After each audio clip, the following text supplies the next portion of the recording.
Assalamualaikum warahmatullahi wabarakatuh. Apa kabar anak-anak? Semoga kalian masih tetap semangat dalam mengikuti pelajaran hari ini. Baiklah, kita akan masuk kepada pelajaran IPS terpadu kelas 8 dengan materi kita tema 4.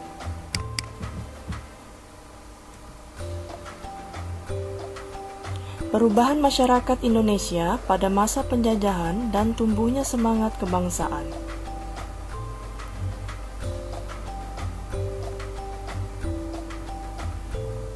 Submateri kita, kedatangan bangsa Barat.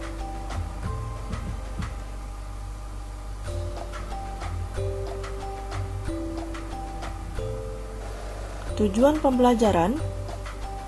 Setelah proses belajar mengajar, diharapkan siswa dapat menjelaskan daya tarik Indonesia dan faktor pendorong latar belakang kedatangan bangsa Barat ke Indonesia dengan baik dan jelas.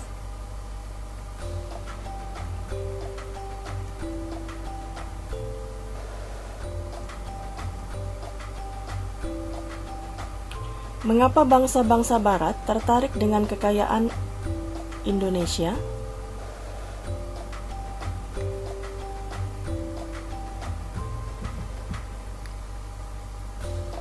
Negara Kesatuan Republik Indonesia dengan negara-negara tetangga Indonesia adalah negara yang besar.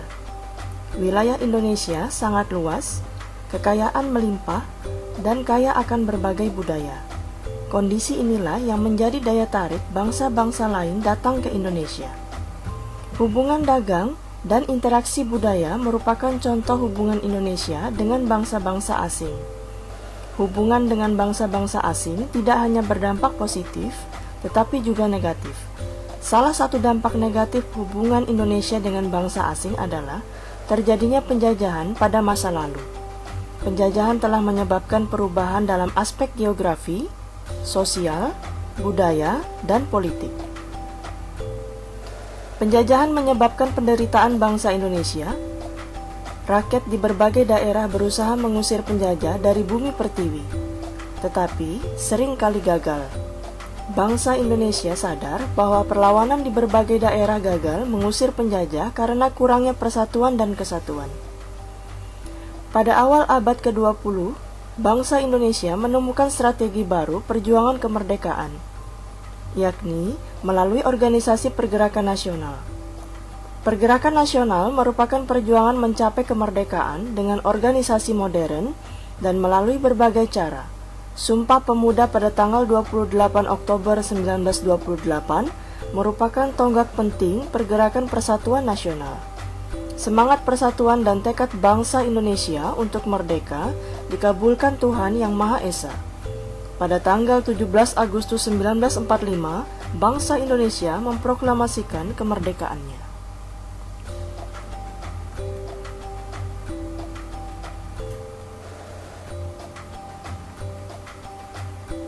Kekayaan apa saja yang mendorong kedatangan bangsa-bangsa Barat ke Indonesia?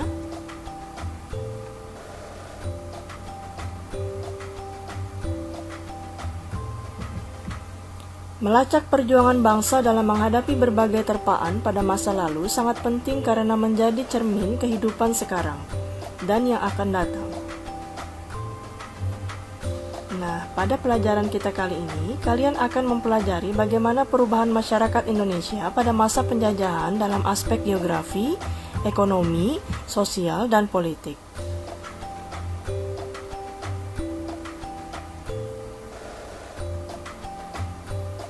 Daya tarik Indonesia bagi bangsa-bangsa Barat.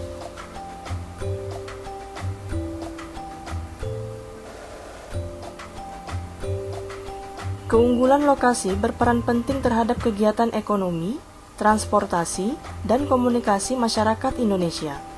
Berbagai keunggulan yang dimiliki bangsa Indonesia juga menjadi salah satu pendorong bangsa-bangsa asing untuk datang ke Indonesia. Bukan hanya bangsa-bangsa Asia, tetapi bangsa-bangsa Eropa yang letaknya ribuan kilometer dari Indonesia tertarik dan berdatangan ke Indonesia. Kedatangan bangsa-bangsa asing ke Indonesia sempat merugikan bangsa Indonesia. keinginan mereka menguasai Indonesia pada masa kolonialisme dan imperialisme.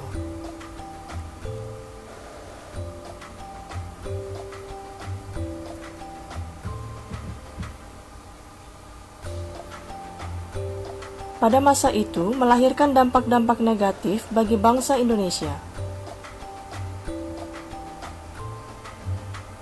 Latar belakang kedatangan bangsa Barat. Mengapa bangsa-bangsa Barat tertarik dengan kekayaan Indonesia? Kekayaan apa saja yang mendorong kedatangan bangsa-bangsa Barat ke Indonesia? Salah satu faktornya yang pertama adalah motivasi 3G. Gold, Gospel, dan Glory.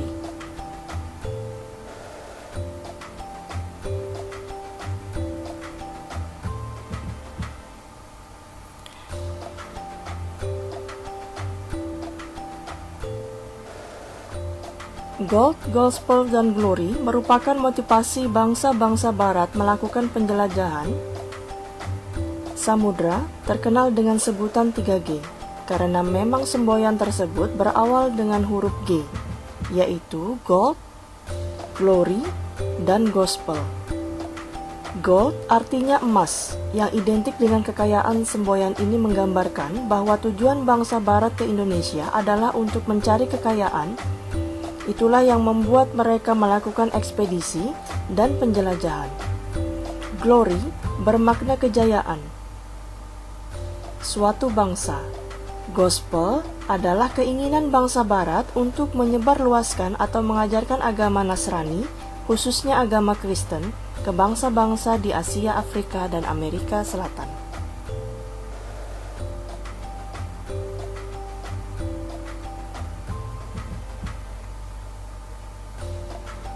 Terdapat dua bentuk imperialisme. Yang pertama, imperialisme kuno adalah imperialisme yang berkembang pada masa sebelum revolusi industri dengan semboyan Gold, Gospel, and Glory. Suatu negara merebut negara lain untuk menyebarkan agama, mendapatkan kekayaan, dan menambah kejayaan. Negara pelopornya adalah Spanyol dan Portugal. Kedatangan bangsa-bangsa Barat di Indonesia pada masa awal Portugis, Spanyol, dan Belanda adalah untuk imperialisme kuno. Fungsi tanah jajahan adalah masa tersebut adalah untuk dikeruk keuntungannya. Yang B, imperialisme modern, bertujuan memperoleh kemajuan ekonomi. Timbul sesudah revolusi industri dalam rangka mencari bahan mentah yang banyak dan pasar luas. Mereka mencari jajahan untuk dijadikan sumber lahan bahan mentah dan pasar bagi hasil-hasil industri. Kemudian juga sebagai tempat penanaman modal bagi kapasitas kapital surplus. Adapun di Indonesia, imperialisme modern berkembang setelah tahun 1870, pasca kebijakan politik pintu terbuka. Politik pintu terbuka memberikan hak kepada kaum pribumi untuk memiliki dan menyewakan tanah pada pengusaha swasta. Pengusaha dapat menyewa tanah dari gubernemen dalam jangka waktu 75 tahun. Sejak tahun 1870, Indonesia menjadi negara bahan-bahan mentah untuk pabrik Eropa. Indonesia juga menjadi negara sempat menjual hasil produksi dan tempat penanaman modal asing. Sejak itu, Indonesia dibuka untuk kepentingan modal asing. Politik ini disebut dengan politik pintu terbuka. Banyak negara menanamkan modalnya seperti Belanda, Inggris, Amerika, Jepang, Belgia, dan masih banyak lagi. Dengan demikian, imperialisme Indonesia telah bersifat internasional. Modal asing terutama ditanamkan dan dikembangkan dalam sektor pertanian, karet, teh, tembakau, kopi, dan pertambangan minyak bumi.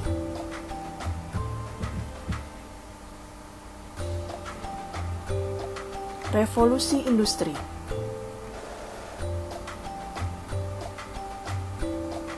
Revolusi industri merupakan salah satu pendorong imperialisme modern. Sudah sangat lama bangsa-bangsa Eropa mengetahui Nusantara, Indonesia, sebagai sumber rempah-rempah. Bahkan, sebelum Masehi, mereka tidak mencari sendiri di Indonesia. Pada masa tersebut, mereka masih kesulitan terutama masalah transportasi. Kondisi politik dan keamanan revolusi industri yang terjadi sekitar 1750 sampai dengan 1850 merupakan salah satu pendorong kedatangan bangsa-bangsa barat ke Indonesia. Revolusi industri adalah pergantian atau perubahan secara menyeluruh dalam memproduksi barang dan sebelumnya menggunakan tenaga manusia dan hewan menjadi tenaga mesin. Penggunaan mesin dalam industri menjadikan produksi lebih efisien, ongkos produksi dapat ditekan, serta barang dapat diproduksi dalam jumlah besar dan cepat. Berkembangnya revolusi industri menyebabkan bangsa-bangsa barat memerlukan bahan baku yang lebih banyak. Mereka juga memerlukan daerah pemasaran untuk menjual hasil-hasil industri. Salah satu pengaruh revolusi industri yang sangat terasa adalah dalam kegiatan transportasi. Penemuan mesin uap yang dapat dijadikan mesin penggerak perahu merupakan teknologi baru pada masa tersebut. Perahu dengan mesin uap merupakan penemuan sangat penting yang mendorong penjelajahan bangsa-bangsa barat. Penggunaan mesin uap dan memperpendek waktu perjalanan. Selain penemuan mesin uap, revolusi industri didukung berbagai penemuan lain, seperti kompas, mesin pemintal, dan sebagainya. Penemuan-penemuan tersebut memicu bangsa-bangsa barat untuk melakukan berbagai petualangan. Baiklah anak-anak, cukup sekian dulu materi kita kali ini. Semoga kalian dapat memahami apa yang telah Ibu sampaikan.